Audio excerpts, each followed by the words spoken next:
Good morning. Hi, I'm Phil.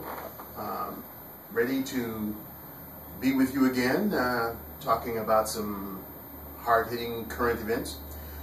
Today's focus will be immigration reform that's bouncing around in Washington and I guess in all of the states right now.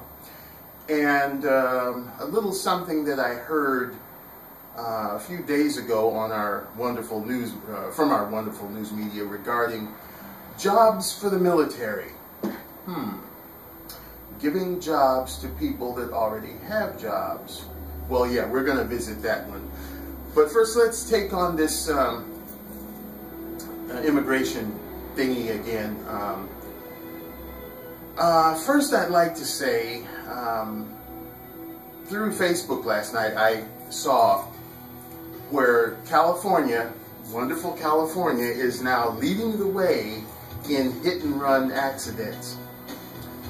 And man, at the comments that ensued after that hit the media page, automatically it went over to, as people now label them, illegal aliens, illegals, you know.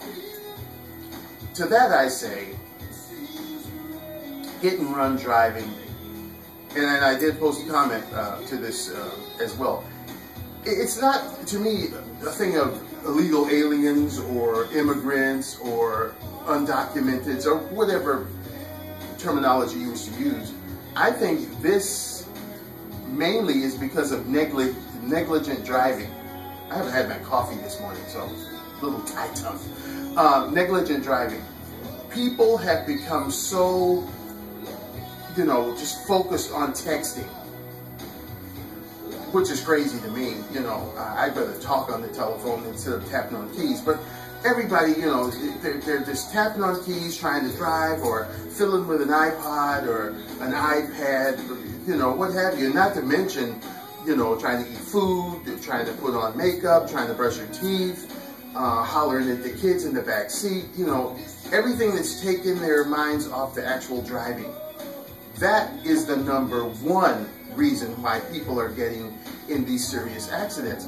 I mean, for goodness sake, I was walking down the street and this pitiful mess was just looking down at her phone, just texting away, bumped into me. I went this way, my groceries went that way. I ended up scrambling under a bus bench trying to catch up with some of my canned goods. So, I mean, this is spilling over into everything now, not just driving, but walking, everything you can think of. So that's the main problem. But let's go back to this immigration thing. Sure, that could contribute to a lot of the, you know, accidents and things around as well. But for people to just put that on the illegal immigration, well, yeah, I guess you can in a way because you're in the midst of it. But let's put that blame where it really should be, on the United States government. Because these illegal immigrants, foreigners, whichever euphemism you wish to use, could go no further than the United States actually lets them go. If the United States didn't allow this to happen, it wouldn't be happening. So the people in Washington, D.C., that's who you blame for this. Not the foreigners that come over here as such. I mean, you know, if they didn't come over here, then you wouldn't have a problem. But if they weren't, in a way, feeling welcome to come over, they wouldn't come. Why do you think we have a little checkpoint down there at the border where you check some kind of officials, border officials, whatever, check the cars as they go in and out? Up Canada way, same thing. They check cars in, check them out. So, you know, obviously it's not a free-for-all. And for those supporters of the folks that come over here, shall we say, in a covert way, you've got to come to grips with it too. I don't care how much you're, you know, in support of them or what have you. It is illegal. #1, illegal. If you gain access to somebody else's property without their permission, without their consent, it is illegal. whether you support them, if you're a bleeding heart or what have you, a crime is a crime. Okay, so that's off the table right there. It's illegal. Now, as far as what they're proposing in Washington, I heard something, my brother was telling me something about this morning, how we all, if we oppose the amnesty, we should get in touch with our congressperson and voice our opinions. Now is a crucial time to do it. Never in United States history has it been so crucial, yada yada. That's a bunch of bull crap. The damage is already done. The damage was done when this person that's in the White House now had the opportunity to regain it. He obviously, you know, follows his own funky path, whether it's legal for him to do so or not. So the damage is already done. He's given the people the amnesty. In doing so, he was able to get back into office easily because, I mean, it's common knowledge that he gave him the amnesty just, you know, a couple of months before his re-election, before we had to go out and vote. So therefore, he's gotten all of these foreigners on his side, both legal and illegal. Then the Democratic National Party was foremost banging the drum for, you know, not having to show IDs or proper IDs before you go and vote, which is crazy, lunacy. So naturally he's going to get back in there because, one, he gave them the amnesty in the first place, you know, kind of half-handedly, but at least they had it, and they wanted to ensure that they would keep it, so they put him back in office. And because we didn't have to show IDs before we, you know, went and cast our vote, that, you know, one came in that wasn't necessarily a citizen. Okay, that's cool. Okay, so don't kid a kidder. So he wants to perpetuate and further this amnesty for them. Okay, as far as I'm concerned, immigration reform would mean close the door. We have done more than our share of accepting foreigners from every walk of life, every corner of the globe. We have accepted them. We have tried our best to make them feel more than at home in what used to be our country. So close the door. Forget about immigration. There's enough people here. There's more than enough. In fact, there's so many more than enough that we have homeless people out there starving to death. You probably saw that in one of my other videos. Food banks are in trouble because there's not enough food to help people along. How many more messages do you have to get before you realize that this isn't working? It's not working. There are many bleeding heart liberals out there, and I guess, you know, conservatives too, that say, well, if we have the immigrants come in, it helps our country. It gives us, you know, the best and brightest as far as technology and jobs. Okay, yeah, this is true. I'm not going to dispute that fact. But the 10% or so that come over here and do good are far outshadowed by the 90% that come over here and either do nothing or make the country worse, the situation worse, by, you know, doing heinous crimes or even minor crimes, or just sitting up taking things that could be used for their common purpose. As again, I alluded earlier, if you come over here with no means of support and you get sick, you go to hospital. Who pays for that? The American public. You come over here with a string of kids and you want to put them in school. Who pays for that? You don't work. You don't pay taxes. You're not legal. So again, the American people pick up the tab.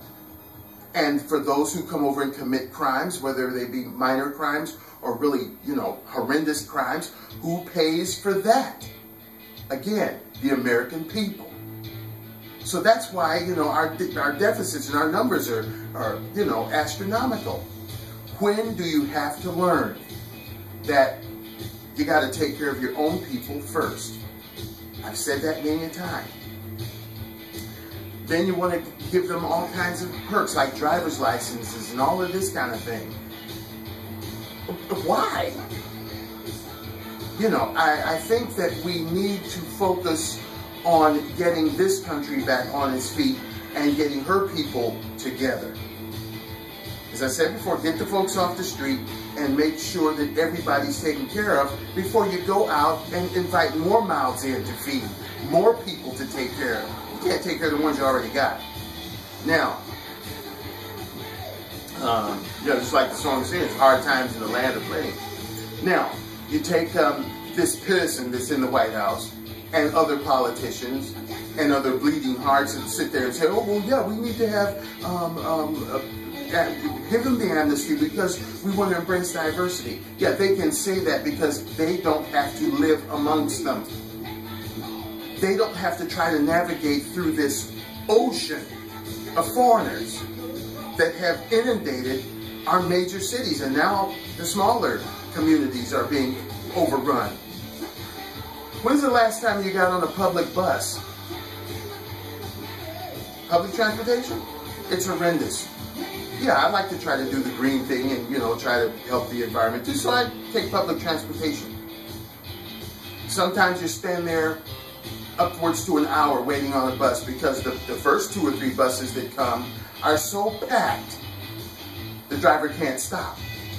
He has to go up the street and let people off. And you have to wait. Then the next one comes, it's packed. One time my brother wanted to take a cab home. There was a foreign driver. The guy was so rude, it was pathetic. He'd gone to the store and he bought enough groceries to say, well, I have to take a cab home, obviously I can't carry them in one hand. The guy's, first of all, he tried to overcharge him. And then he says, hurry up and get those groceries out of here. I gotta go. Hurry, get them out, get them out. Needless to say, I went ballistic. As far as hit and run drivers are concerned, I was hit by an Asian driver. I was standing on a street corner waiting for the light to change.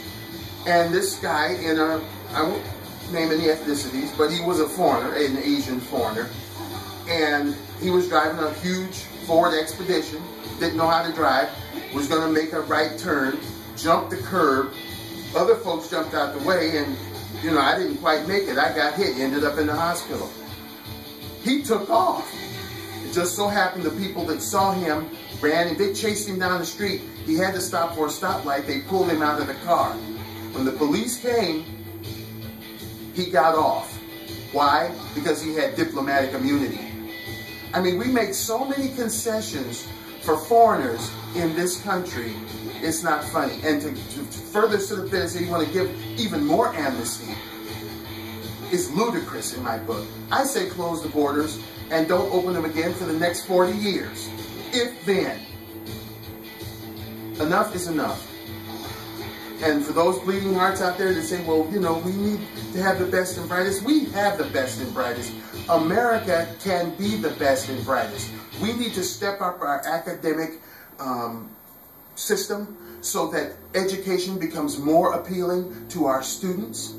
Because students now have so many things to deter them from education. They've got Facebook, they've got Twitter, they've got PlayStation, they've got other games on computers, they've got all kinds of things to steer them away from education. We need to make our academic system appealing, exciting, so that you want to go to school, so that you want to learn. And then we can turn out just as many best and brightest potential technology wizards or literary wizards or whatever you wish to have. We can turn it out. But we need to step up our game and stop being so foreign washed. Now, for those that are already here, well, we're not going to get rid of them. There's no way possible. What are you supposed to do? Charter a bunch of planes and send them on their way back to wherever country they came from? That's not going to happen. So, as the vernacular of the day is, deal with it. So, yeah, we as a country need to find a way to deal with it. Giving them the amnesty is not the way. Making them earn the amnesty, that could be a way. Number one, you have a year to learn English. Or maybe you will get sent back to wherever it was you came from. those that are on the path to citizenship, continue that path. Take the necessary course of study, get your methodology down pat, and get your citizenship papers. Cool.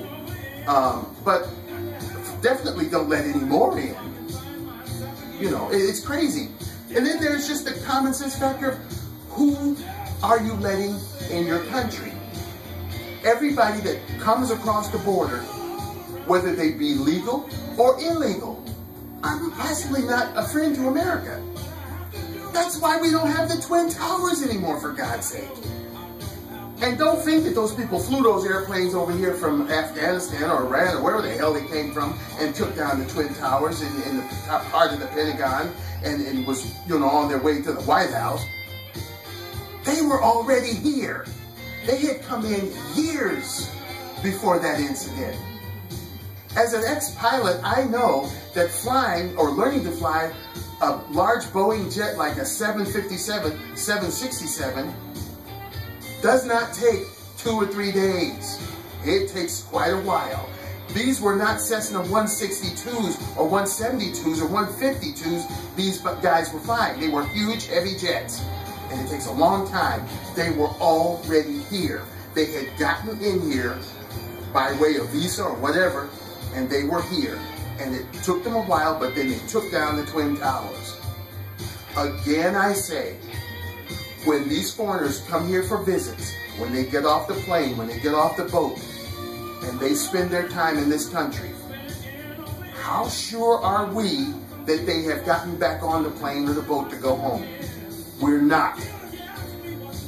We need to develop technology by which we can track people as they come in the country, if we're going to let them in here for, leisurely purposes. The IRS can track you down and hunt you down if you owe them 15 cents. You may have owed them 50 cents about 20 years ago, but they'll slow walk you down and send you a bill. That 15 cents plus all the interest and what have you may be about $6,000.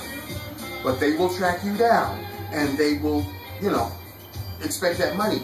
We have put men on the moon. We have sent people to the deepest part of the ocean.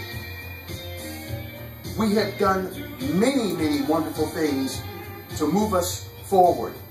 But this one area, we seem to be stuck in stone. We need to unstick ourselves and come to the realization that our country is in deep trouble. Deep. And these fat cats, these blowhards, these scumbags in Washington, D.C. and other parts, other capitals within the states, they can make all these grandiose decisions about letting foreigners come in and infiltrate because they can't feel it. They're up there in their palatial governor's mansions and in the White House and wherever they are. They don't have to live the life we live. They don't even have to go out amongst them. This person that's in the White House right now, when's the last time he was on a city bus? When's the last time he had to go out and bump and push and try to skirt his way through the store to get groceries? Okay, here in LA, there are several hot spots where foreigners congregate to sell things. Honestly, you cannot walk down the street unless, you see this multitude of foreigners pushing through, trying to buy this stuff that is there illegally, I'm sure. I mean, they're selling orange juice, they're selling food products, they're selling merchandise. And for these bleeding hearts and stuff, they say, well, we're doing the best we can. They have to get proper papers, and that's bull crap. Among these same little hot spots where all these foreigners congregate, you can pick up any kind of documentation you want, from illegal bus passes, fake driver's license, fake social security cards, you can get it all right there. And the police drive right by. You let me go out there and try to sell something, they'd be all over me like ugly on a monkey. Where are your papers? Where are your certificates? Where are your health documents if you're selling food? But, I mean, we just give them carte blanche. Even Big Bad Illustrious Channel 4 had a segment. I don't know if they're still running it. I think maybe they stopped, but I know it was on as late as last year or year before. It was entitled Who's America? We don't know anymore because it's been overrun. And again, who do I blame? Do I blame the foreigners that have come over? No, I blame them maybe about 10%, but that other 90 goes to Washington, D.C. If they didn't allow it, it wouldn't be happening. So as far as your immigration reform, there's only one immigration reform I'd like to hear, and that's that you close the doors. Close them. The boat is full. We have done our part as far as, opening our hearts to the world. Now we've opened our hearts so much so that it's beginning to bleed. Our people are ending up on the streets. Our people are getting hurt. Our people are suffering. So, how much more do we have to give? It's time for somebody, let some of the other countries pick up the charter. Let them take some of the foreigners. Let them go that way. Am I being hard-hearted? Maybe I am, maybe I'm not, but I'm trying to look at this thing for what it's worth. I look at it the same way I look at it at my home.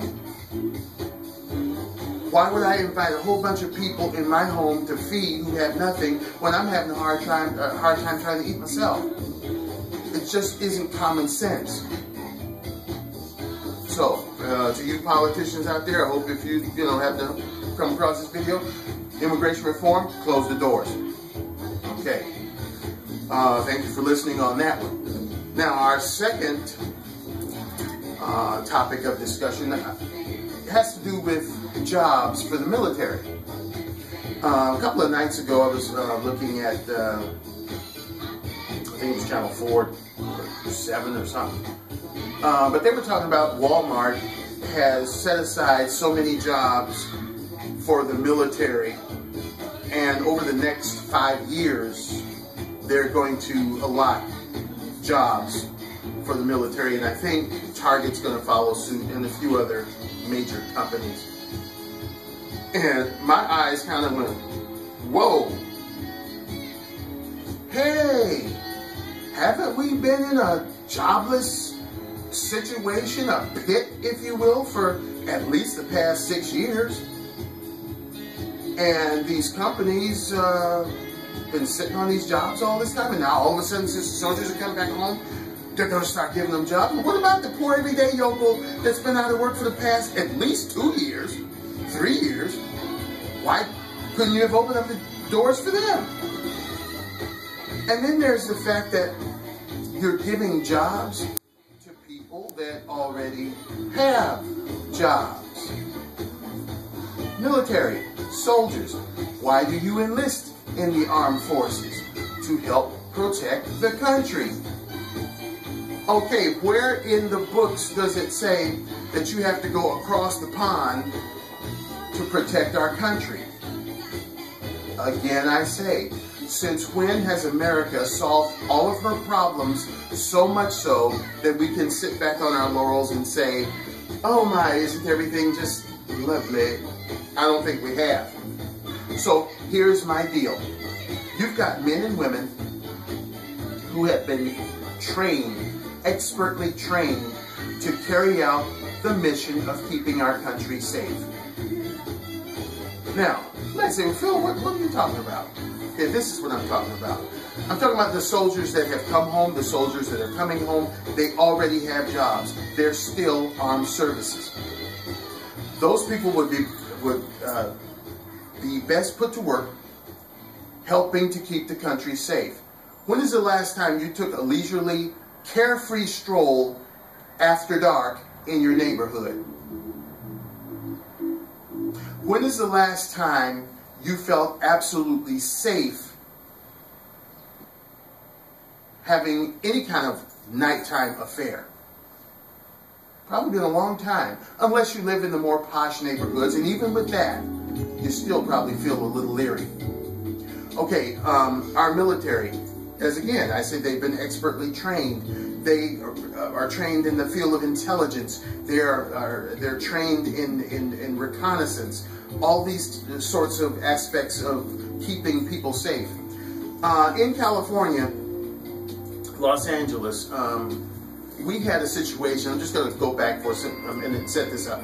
We had a situation, it happens on May 1st, but back in 2005, we had a situation where we had this, what they call May Day, where all the foreigners get together and they have rallies and marches and what have you. And, you know, they took over the streets. And it not only happened here in California, it happened all over the country. But here they took over the streets. Traffic had to be diverted. They even took over the freeway. Yeah, they were marching down, well, we have a freeway called the Santa Monica Freeway. They were marching down the Santa Monica Freeway with the police just in tow, you know. And I thought to myself, at the time, I think we had about 9,500 officers in Los Angeles. And I said, you look at all these hordes of people, thousands. There was one point where they were on a thoroughfare called Wilshire Boulevard and La Brea intersection. The mass of people had swelled so much so that it took about 4 city blocks in either direction, which was much more than the 9,000 officers we have, or maybe even if it was 10,000, even if it was 20,000. I said, this is crazy. What if something really bad breaks out? We're up the creek without a paddle. In fact, we ain't even got boat, because we got more protesters out there than we have law officers to you know, control them. This is crazy. So to that I say, this is where our military would come in, to pick up that slack, okay? The police, as good as they try to be, they can't handle all the action that's going on in the city. We've got gang activity all over the place, and, you know, we could bring our military in to tighten up on that. I mean, all this writing on the walls and defacing property. I mean, those guys are used to it. They're out there with those night vision goggles and, you know, reconnaissance on it. They could snap that up like I don't know what. We could also put more military on our borders. That's protecting our country. The Border Patrol, they can't handle all that action.